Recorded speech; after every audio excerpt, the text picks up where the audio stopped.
வணக்கம். என் பேர் சுதன் பொன்னையா.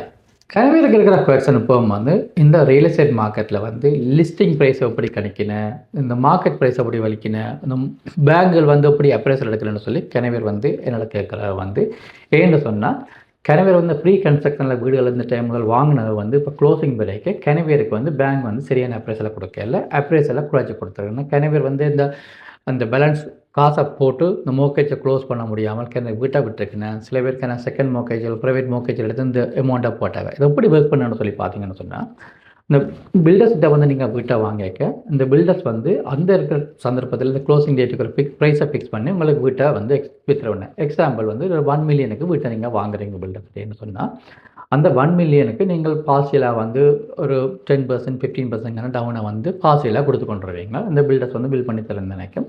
பில்டர்ஸ் கூடுதலாக மோர்கேஜ் உங்களுக்கு தர போகிறதில்லை. நீங்கள் பில்டர்ஸ்கிட்ட இந்த மோர்கேஜை போட்டோ காசை போட்டோ பில்டர்ஸ்லேருந்து வீட்டை வாங்கி நீங்கள் க்ளோஸ் பண்ணிக்கொள்ளணும் அந்த க்ளோசிங் டேயில். அது என்னென்னு சொன்னால், நீங்கள் உதாரணத்துக்கு 2 வருஷத்துக்கு முதல் வீட்டை வாங்கினீங்க ஒரு 1 மில்லியனுக்கு.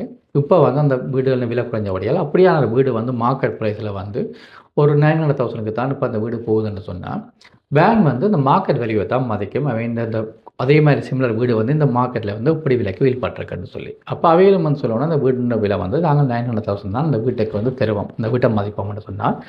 நார்மலாக கனடாவில் இந்த பர்ச்சேஸ் ப்ரைஸில் இருந்து நாங்கள் ஒரு 5%, 10%, 15%, 20% சொல்லி நாங்கள் டவுன் போட்டுக்கொள்ளணும் அந்த மோர்கேஜ் எடுக்கிறதுக்கு. என்னென்னு சொன்னால், நாங்கள் இந்த காசை நாங்கள் போடுறோம், மிச்ச காசை பேங்க் போட்டு எங்களுக்கு அந்த வீட்டை வாங்க போது பேங்கிൻ്റെ பேரில் எங்கள்கிட்ட பேரில் நான் பேங்க் மோர்கேஜில் டைட்டில் எடுத்துக்கொள்ளணும்.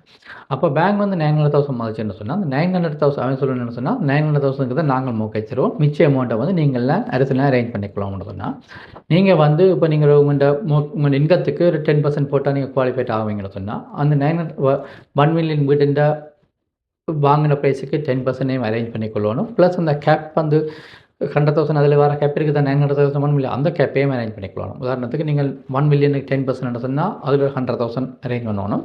ப்ளஸ் அந்த கேப்பை 100,000 200,000 அரேஞ்ச் பண்ணி தான் நீங்கள் அந்த வீட்டுக்கு மோர்கேஜ் போட்டு அந்த வீட்டை க்ளோஸ் பண்ண வேண்டிய தேவை இருக்குது.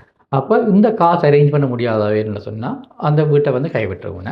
சில பேர் அந்த வீட்டுக்கு சடன்லியாக இன்னொரு நீங்கள் 10% போட்டு இந்த வீட்டை வாங்கலாம்னு இருந்தாங்க, உங்களுக்கு இப்போ அரசியல் 100,000 தேவை வரைக்கும் இந்த காசு அரேஞ்ச் பண்ணாமல் நீங்கள் ஃபைனலாக ஸ்ட்ரகிள் பண்ண வேண்டிய தேவையும் இருக்குது. அப்போ ப்ரீ கன்ஸ்ட்ரக்ஷனில் வீடுகளை வாங்கிக்க தெளிவாக பார்த்து வாங்கிக்கொள்வானு இப்படியான சந்தர்ப்பத்தில் கணிவர் கஷ்டப்பட்டு கொண்டிருக்கிறேன். அப்போ ரீசேலில் வாங்கினீங்கன்னு சொன்னால் 2-3 மந்த்துக்கு இந்த சடன்லியான மாற்றம் உடனே ரேசேலில் வர போகிறதில்ல. ஒரு மந்த்துக்கு ஒரு சின்ன ஒரு அப் அண்ட் டவுன் தான் கொண்டு இருக்கும். அப்போ நீங்கள் ஒரு 2 மந்த்தில் 3 மந்த் க்ளோசிங் போட்டு வீட்டை வாங்கிக்க உங்களுக்கு இப்படியான பிரச்சனை வராது. எகெயின் நீங்கள் அது வாங்கிக்க சரியான ரியல்ட்டோட ஒர்க் பண்ணி